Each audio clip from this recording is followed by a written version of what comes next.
On est dans la deuxième partie de Smart Tech. Vous êtes avec nous, vous nous regardez sur Bismart, vous nous suivez en podcast aussi beaucoup. C'est le moment de notre grand rendez-vous Game Business. On s'intéresse à l'industrie du jeu vidéo avec Guillaume Monteux, président de Gatsby. Bonjour Guillaume. Bonjour Delphine. Spécialiste de l'in-game advertising. Vous décryptez pour nous très régulièrement cette économie et cette industrie du jeu vidéo. Et vous êtes venu accompagner aujourd'hui de David Laniel, qui est le président de GameWard. Donc on va pouvoir parler d'e-sport ensemble, puisque GameWard, c'est un club d'e-sport officiel de Boulogne-Billancourt. Bonjour David, bienvenue à vous. On va commencer avec un tour d'horizon de l'actu dans le monde du jeu avec Guillaume. Alors on va parler notamment de Sony et de Microsoft. Absolument. Mars, avril, mai sont les mois dans lesquels les grosses sociétés sortent leur rapport annuel et c'est intéressant de les décortiquer parce que non seulement on a les chiffres, mais aussi on a des notes qui accompagnent ces chiffres, qui nous donnent énormément d'informations sur les produits et les stratégies de ces sociétés. Alors on va effectivement commencer par Sony. Et là, pour Sony, tout va bien. La division gaming de Sony fait 24,5 milliards de dollars de chiffre d'affaires en 2022, en hausse de 33%.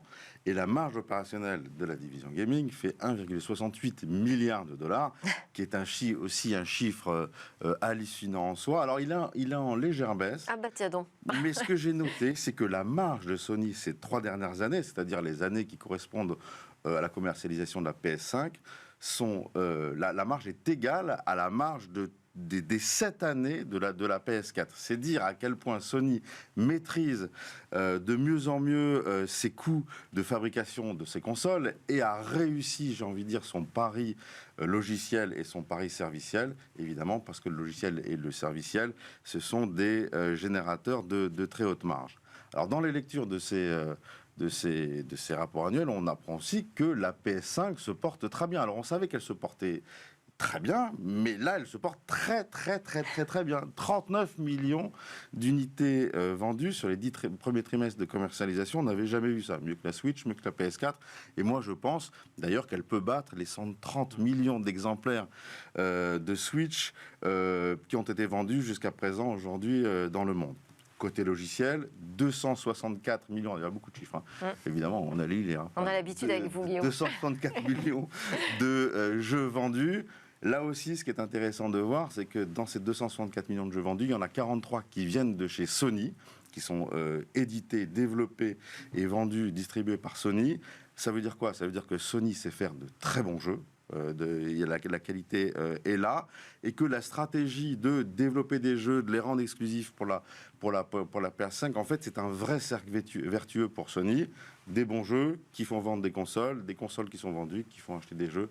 Bref, franchement, on nage dans le bonheur. Voilà, chez Sony ça va très bien. Voilà. Et chez Microsoft? Alors, c'est pas la même, hein, chez Microsoft. Déjà, ce dernier trimestre, les ventes de Xbox Series X baissent.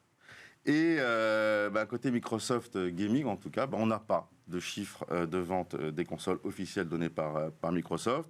Et ce, depuis 2016, hein, lorsque la Xbox One s'est fait distancer de manière assez flagrante par la PS4, Microsoft a décidé de ne plus donner de chiffres. Bon. Alors, on estime quand même qu'à ce jour, c'est vendu 22 millions de Xbox Series X et Series S, ce qui est pas mal dans l'absolu, mais ce qui est très inférieur effectivement à Sony, et donc effectivement j'imagine un peu décevant chez Microsoft. Surtout que en fait tous ces chiffres-là en fait ils sont ridicules à l'échelle de Microsoft. Pourquoi? Microsoft c'est 198 milliards de chiffre d'affaires, 83 milliards de dollars d'EBIT. 83 milliards de dollars de débit. Donc on imagine bien que la division gaming, qui n'est pas la première dans son marché et qui fait un petit chiffre d'affaires, doit être regardée, j'ai envie de dire, de manière assez bizarre par les grands patrons de chez Microsoft, à tel point qu'il y a eu des rumeurs très insistantes sur le fait que Microsoft allait vendre sa division gaming. Et en fait, cette information a été depuis démentie par Phil Spencer, le patron de la division gaming. Mais alors on en est où justement du rachat Activision Blizzard par Microsoft? On aurait fait la chronique il y a 10 jours, oui. Delphine. On a failli d'ailleurs. Je vous aurais dit que les nouvelles n'étaient pas très bonnes pour Microsoft, mais là il y a un petit peu de ciel bleu. En quelques mots, je vais juste rappeler le contexte. Le 18 janvier 2022, Microsoft annonce au monde entier qu'ils vont racheter Activision Blizzard pour une somme pharaonique du jamais vu, 69 milliards de dollars. Donc Activision Blizzard, c'est Warcraft, c'est Starcraft, c'est Overwatch, c'est Diablo, c'est Candy Crush. Bon, c'est des licences qui sont rigoureusement énormes. Évidemment, quand Microsoft annonce ça, Sony et tous les acteurs du cloud gaming se mettent vent debout pour faire annuler cette vente. Pourquoi ? Parce que Sony a peur que Call of Duty, qui est aussi une autre marque d'Activision Blizzard, ne soit plus disponible sur ces plateformes. Et tous les acteurs du cloud gaming aussi ont peur que toutes ces IP, tous ces jeux ne soient plus disponibles qu'au travers du cloud gaming de Microsoft. Bref, tout le monde a peur que Microsoft tire un avantage concurrentiel trop important de cette acquisition. Donc on a les concurrents de Microsoft qui font appel aux autorités de régulation pour bloquer ce rachat et... Alors ils ont fait appel à toutes les autorités de régulation possibles. Les Anglais, les Européens, les Asiatiques, les Américains évidemment. Et le premier à s'être prononcé, c'est l'Angleterre. Alors Microsoft avait fait des concessions, notamment à Sony, en disant maintenant, Sony, le jeu Call of Duty sera disponible pendant les 10 prochaines années à Sony. Mais ça n'a pas suffi pour les autorités anglaises pour donner leur rachat, et ils se sont prononcés contre ce rachat. À la grande surprise, j'ai envie de dire, du monde entier. En plus c'était les premiers, si vous voulez, à s'exprimer. Alors depuis le ciel bleu dont je parlais tout à l'heure, c'est que les autorités de régulation européennes ont dit oui pour ce rachat. La Corée a dit oui, la Chine a dit oui, le Japon a dit oui. Maintenant, il reste une prochaine étape importante pour Microsoft, qui est les États-Unis avec la FTC. Mais quand même, quelle est la suite, là, maintenant qu'on a l'autorité britannique qui a dit non ? L'autorité britannique a dit non. Microsoft fait appel donc, de cette décision, va donner des gages supplémentaires, notamment aux acteurs de cloud gaming, parce que c'est notamment pour ça que l'autorité anglaise a dit non, à l'instar de ce qu'ils ont fait avec Enware en Espagne là, tout récemment. Et on dit voilà, on va permettre à tous les acteurs du cloud gaming de pouvoir vendre et commercialiser l'ensemble des IP d'Activision. Et puis, voilà, en fait, ils font appel. Ils ont même menacé l'Angleterre de dire, mais voilà, si, in fine, l'autorité de régulation dit non de manière définitive, y compris en appel, peut-être nous ne commercialiserons pas nos produits Xbox. Chez les Britanniques. Voilà. C'est un peu du bluff, mais voilà, c'est quand même ce qu'ils ont dit. Et alors, qu'est-ce qui se passe pendant ce temps chez Activision Blizzard ? Alors, c'est une très bonne question. Alors, chez Activision Blizzard, on se pose pas mal de questions, mais en vrai, tout va bien.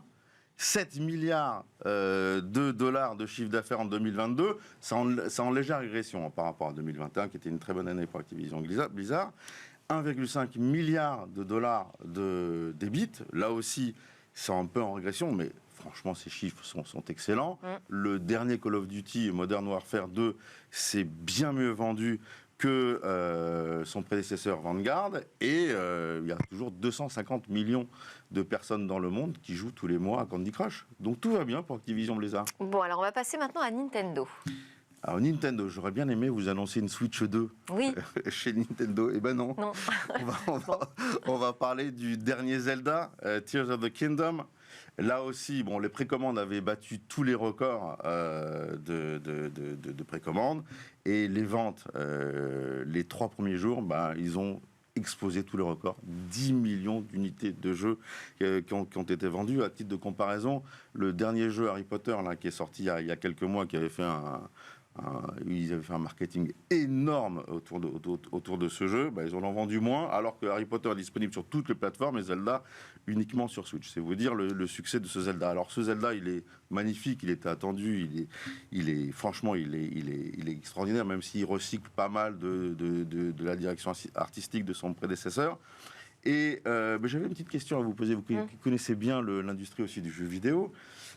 J'avais dit sur votre antenne que Red Dead Redemption, qui est un des gros jeux de Rockstar, avait nécessité plus de 2000 personnes, 2000 développeurs, 2000 personnes pour créer ce jeu. Oui. Est-ce que vous savez combien est-ce qu'il en a fallu pour créer le dernier Zelda ? Je dirais autant, non ? 300 personnes. C'est tout ?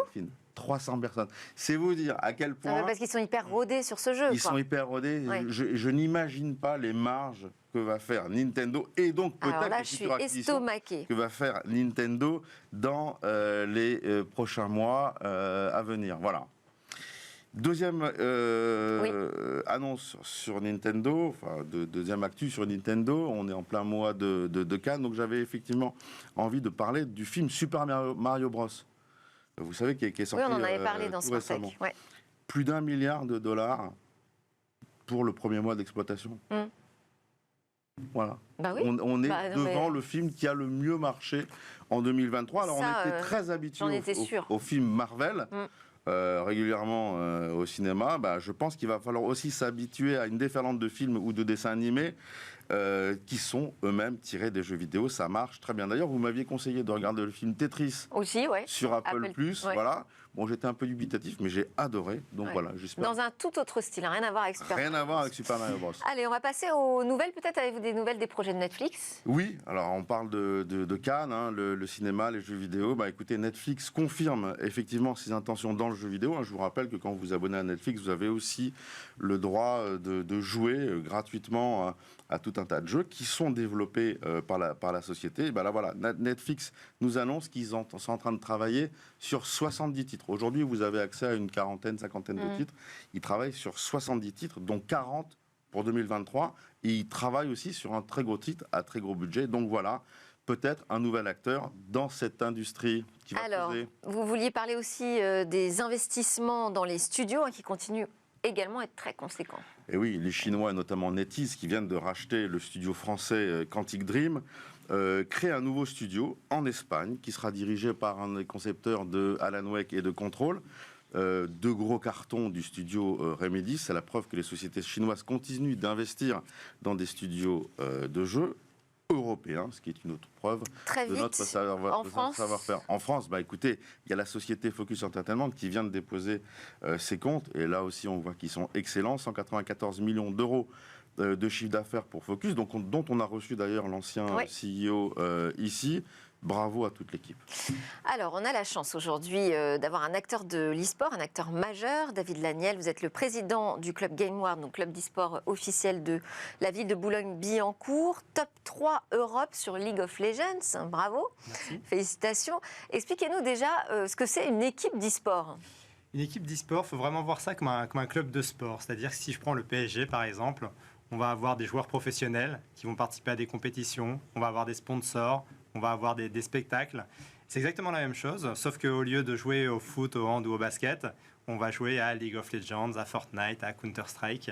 D'accord. Et on s'entraîne aussi dur qu'un joueur professionnel de football. Voilà, on considère vraiment nos joueurs aujourd'hui comme des athlètes, avec un entraînement qui n'est pas que sur le PC, mais avec vraiment un entraînement physique également, et surtout sur toute l'hygiène de vie. Et quels sont les jeux d'e-sport les plus populaires aujourd'hui en Europe ? Alors aujourd'hui, League of Legends, c'est à peu près le jeu le plus populaire en Europe. League of Legends, Counter-Strike, c'est des jeux qui sont, j'allais dire, historiques à l'échelle de notre marché, puisque Counter-Strike, ça a plus de 20 ans, League of Legends, plus de 10 ans. Et après, dans certaines géographies... Et comment on arrive, nous, à se hisser à la 3e place ? Alors aujourd'hui, il faut savoir que la France, au niveau européen, a un énorme vivier de joueurs, un énorme vivier de spectateurs. Ouais. En fait, on a toujours été une terre d'e-sport assez forte en Europe. Parce que très tôt, on a eu des diffuseurs, on a eu cette logique d'influenceur qui est très développée en France. Donc on a tout un écosystème qui s'est créé et qui contribue à faire en sorte que toutes les nouvelles générations aujourd'hui s'intéressent à l'e-sport et du coup assurent finalement le renouvellement des talents. Alors on fait la comparaison avec le foot, mais c'est pas le même niveau de gain quand même. C'est pas le même niveau de gain. Après, il faut savoir que sur certains jeux comme Dota par exemple, ceux qui remportent la plus grosse compétition chaque année deviennent automatiquement millionnaires. Donc il y a quand même des jeux qui sont... voilà. Après, donc votre club, par exemple, c'est un club riche dans l'e-sport ? Alors, en l'occurrence, nous, on se concentre surtout sur des jeux où les prize pools ne sont pas forcément les plus élevés. Parce que ça vient parfois au détriment de la structuration. Les prize pools, sont quoi ? Les gains ? Voilà, les gains, exactement. Les gains de tournoi. Okay. Parce qu'un jeu comme League of Legends, par exemple, on peut remporter le championnat du monde, ça va même pas rapporter, je crois que cette année, c'était à peu près 500 000 euros pour les gagnants, pour l'équipe, à répartir avec les joueurs, etc. Ouais. C'est beaucoup. Mais c'est pas non plus énormissime par rapport à certains sports qu'on connaît.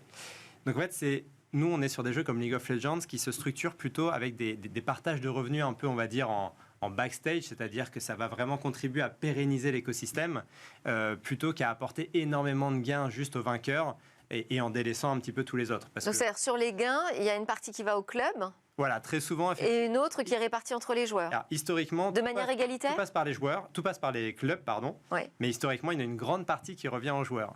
Voilà, c'est comme ça un peu que l'écosystème s'est créé, parce qu'au début c'était très amateur, donc en fait il y avait très peu de rémunération, du coup les gains étaient principalement donnés aux joueurs. Ça a peu évolué par rapport à ça. Mais en revanche, effectivement, le but c'est pour nous d'être sur des scènes qui sont très structurées comme League of Legends et qui permettent de développer des histoires autour. Moi je trouve ça formidable qu'on ait en France des équipes, et notamment Game World, qui rivalisent avec les équipes asiatiques et les équipes américaines, des très très grosses équipes qui ont des très très gros budgets.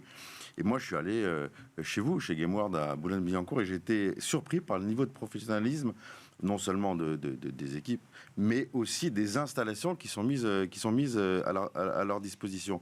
David, j'avais une question à vous poser. Aujourd'hui, dans votre budget, les marques, elles vous suivent volontiers dans le sponsoring de vos équipes, et est-ce qu'il y en a qui vous suivent plus facilement que d'autres ? Alors, ce qu'il faut bien voir, c'est qu'effectivement, l'intérêt aujourd'hui de l'e-sport pour une marque, c'est qu'on va toucher toutes les nouvelles générations. On va toucher les 15-35 ans, mais voire même des plus jeunes. Et ça intéresse énormément les marques, notamment celles qui sont déjà habituées au sponsoring, parce que la problématique du sport aujourd'hui, c'est que chaque année, l'audience prend un an. Très difficile de renouveler les audiences. Donc forcément, quand on veut s'intéresser aux jeunes, que ce soit parce qu'on a des produits ou des services destinés aux jeunes, que ce soit en termes de recrutement, parce qu'en fait aujourd'hui on voit la tension aussi qu'il peut y avoir sur le marché du travail, des profils à appétence digitale, il y en a énormément dans le monde de l'e-sport, donc on travaille aussi beaucoup avec des marques sur des sujets de recrutement, de marques employeurs. Donc effectivement, il y a de plus en plus de marques qui se tournent finalement vers ce secteur pour des enjeux qui sont très variés. Typiquement, tu peux... Par exemple, l'année dernière, on a travaillé avec Talent, une énorme ESN, justement, qui a des enjeux de recrutement d'étudiants, de recrutement de jeunes diplômés, de fidélisation en interne. Et comme c'est beaucoup de consultants, c'est beaucoup de profils, encore une fois, qui sont beaucoup dans un univers digital, forcément, nous, c'est l'audience qu'on adresse. On les connaît bien, Talent, d'ailleurs. Comment est-ce que vous expliquez, en revanche, que l'e-sport n'a pas atteint la notoriété du sport ? C'est un vrai sujet, c'est qu'effectivement, quand on regarde aujourd'hui les jeux les plus populaires comme League of Legends... Le nombre de joueurs impliqués... Ouais. Est-ce que vous avez déjà regardé League of Legends ? Non. Enfin, en compétition. Oui, mais parce que c'est très, très compliqué, en fait, pour quelqu'un qui ne joue pas. C'est très, très compliqué de comprendre ce qui se passe, contrairement au foot. Et ça crée une vraie barrière à l'entrée, en fait, ce qui fait que les gens qui ne sont pas impliqués dans le monde de l'e-sport, aujourd'hui, c'est très compliqué de les embarquer. Donc, en fait, c'est essentiellement pour ça qu'on a une audience qui est jeune. Mais du coup, dans 30 ans, les gens comme moi qui aujourd'hui qui connaissent tous les codes. Dans 30 ans, je ne vais pas me mettre à regarder du foot du jour au lendemain, je continuerai à regarder de l'e-sport. Et donc, on a un peu finalement ce renouvellement qui va se faire de manière naturelle, effectivement, avec aujourd'hui des générations qui sont plutôt jeunes. Ouais, et puis il y a la bascule, de regarder ces compétitions sur Twitch, tout ça arrive petit à petit sur la télé, au milieu du salon, au sein de la famille. Est-ce que vous allez participer aux compétitions olympiques ? Alors, c'est un gros sujet, effectivement, l'e-sport dans les Jeux Olympiques. On en entend très régulièrement parler.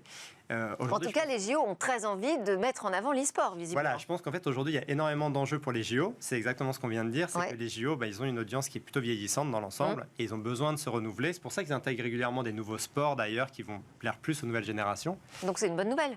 L'e-sport s'inscrit dans cette optique-là. C'est une bonne nouvelle. Oui, globalement, je pense que c'est intéressant. Après, aujourd'hui, est-ce que dans l'e-sport, il y a une vraie attente par rapport à ça ? Je ne suis pas sûr. Mais je pense que ça va dépendre. Pourquoi vous dites ça ? Parce qu'un jeu comme League of Legends, par exemple, il a déjà son calendrier compétitif sur toute l'année qui est hyper blindé, c'est déjà compliqué. Aujourd'hui, je ne suis pas sûr que dans League of Legends, il y ait des vraies dates à consacrer aux JO, par exemple. Ah oui. Et est-ce qu'il y a un intérêt pour l'éditeur aussi d'aller là-dessus ? Je ne sais pas. Cette mise en avant, non ? Mondiale Comme on l'évoquait, en fait, c'est pas l'audience des JO qui va s'intéresser à League of Legends. Par contre, pour certains jeux un petit peu plus confidentiels, on va dire, en termes d'audience, je pense que ça peut être intéressant. D'ailleurs, c'est ce qu'on voit finalement dans le sport, c'est que c'est pas forcément les jeux les plus populaires d'une manière générale qui profitent le plus des Jeux Olympiques. C'est plutôt des sports justement qui ont moins de représentation en temps normal. Et je pense que ça va être un petit peu la même chose pour l'e-sport. Alors vous prenez quand la décision ? Parce que alors moi je prends pas de décision à ce sujet-là, mais mais chaque année en fait. Vous allez emmener une équipe vous au JO ? Alors non, mais chaque année ça va un petit peu plus loin. C'est-à-dire que là j'ai changé justement il y a quelques jours avec le Head of eSports justement du CIO parce qu'ils ont pour ambition d'intégrer justement de plus en plus de jeux e-sport. Alors au début on a beaucoup parlé de jeux en fait, qui se rapprochaient plutôt du monde du sport, comme Zwift sur le vélo, comme Virtual Regatta sur de la voile. Donc le but c'est d'aller toujours un petit peu plus loin pour aller chercher les vraies audiences, parce que je ne l'ai pas précisé tout à l'heure, Mais aujourd'hui, FIFA, la simulation de jeu de foot, ou NBA 2K, de simulation de basket, autant on a énormément de joueurs, autant il n'y a pas des grosses audiences e-sport. Parce que si on aime ces sports-là, on les regarde en vrai. Et ben voilà, merci beaucoup à tous les deux. Merci Guillaume Montgadzmi et Daniel Laniel de GameWard, que je ne me mélange pas entre vous deux quand même. Allez, on termine avec notre regard sur Oval Web.